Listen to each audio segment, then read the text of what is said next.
Good morning, world.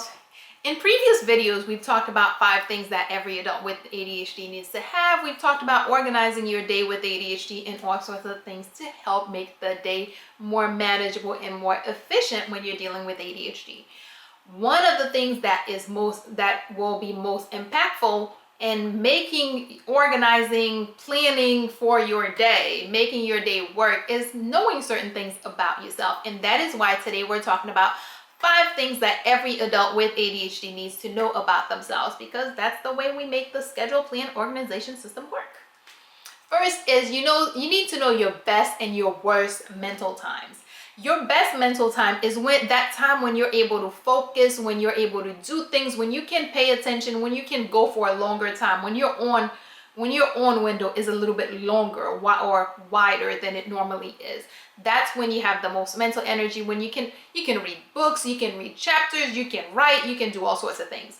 And of course, your worst mental time is the absolute opposite, when you're more easily distracted, when you're less able to focus, less able to do things that require higher mental energy. And so what you're going to be doing once you know that, of course, is planning the heavier stuff during your best mental time, and of course the lighter stuff during your worst mental time. But first you gotta know what they are. For some people it's right after they take the medication, as others will be when their medication is wearing off. It could be in the morning, it could be in the evening. It varies by person, but you have to pay attention to yourself to know when your brain is at its peak. That way you can plan your day accordingly. 2, interest. You already know that with ADHD, the higher your level of interest in a topic or an item, the less difficult it will be to pay attention and focus and work on it. So knowing your areas of interest will, one, help you pick things that are going to relate to your interest area. And it will also help you relate certain things that you have to do. Find ways to integrate your areas of interest within those things that you have to do, so that you are able to better focus and pay attention and work on them longer and make them more interesting for you. 3, your most effective learning style. You need to know that, because whether it's for work or for school, you're going to have to take in a lot of information, and sometimes you're the one that is going to be producing information. Knowing your most effective learning style will help you figure out, okay, how do I need to bring this information in? What do I need to do with information to make sure that it's coming in so that it's sticking with me? For instance, I know I'm more of a active learner. I like being hands-on. I like being able to experience certain things. So if I have to do a project, if I have to learn something, I have to find a way to make it more of an active, more of a participatory. Of course, you can tell that I use my hands a lot, right? More of a participation type thing for me to retain the information. If you're a visual learner, then you may find a way to make it more visual. If you're an auditory learner, you do the same thing. Find ways to make information fit your learning method so that you can most effectively and most efficiently grasp information. 4, you need to know your triggers.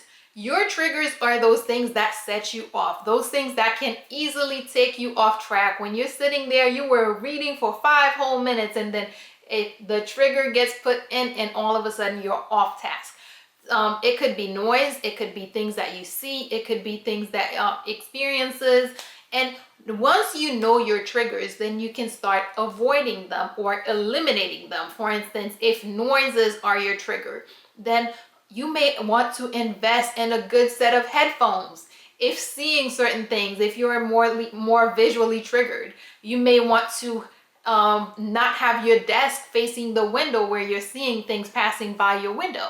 So once you know what your triggers are, then you can take the time and put things in place to eliminate, or at least reduce the likelihood of your triggers being introduced as you are working. And finally, know your on window or your focus capacity. I call it your on window because that's the time where you're really on, when you're on, you're active, you're able to do things.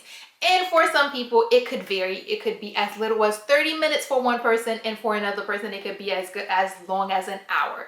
Know your on window so that when you're planning things, you plan them within the capacity of your window. If you have an on window, if your focus capacity is 30 minutes, when you're planning things on your schedule, you're going to be planning them in 30-minute increments. Because what happens if you don't do that, let's say your on window is 30 minutes and you plan something for an hour, you get 30 good minutes of active learning and working, and then 30 more minutes of, oh, I really need to be focusing. I really need to do that. So it's a wasted 30 minutes where you're not really being productive, when you're not efficiently using your time. So make sure that you know your on window so that you can work within it. Quick recap. Know your best and worst mental times. 2, know your areas of interest so you can relate things to them. You can incorporate them into the things that you have to do. Know your most effective learning style so that you can bring information or get information in that method so that you're most effectively learning and that you're not wasting as much time. 4, know your triggers so that you can eliminate or at least reduce them. And finally, know your on window so that whatever it is that you're planning it within the amount of time that you can focus. If your on window is 30 minutes, you will plan things in 30-minute increments with 5-minute breaks in between, or however long the break you need, so that you can use your time effectively and efficiently. That would be all we have for today. Good morning, world. Have a great day.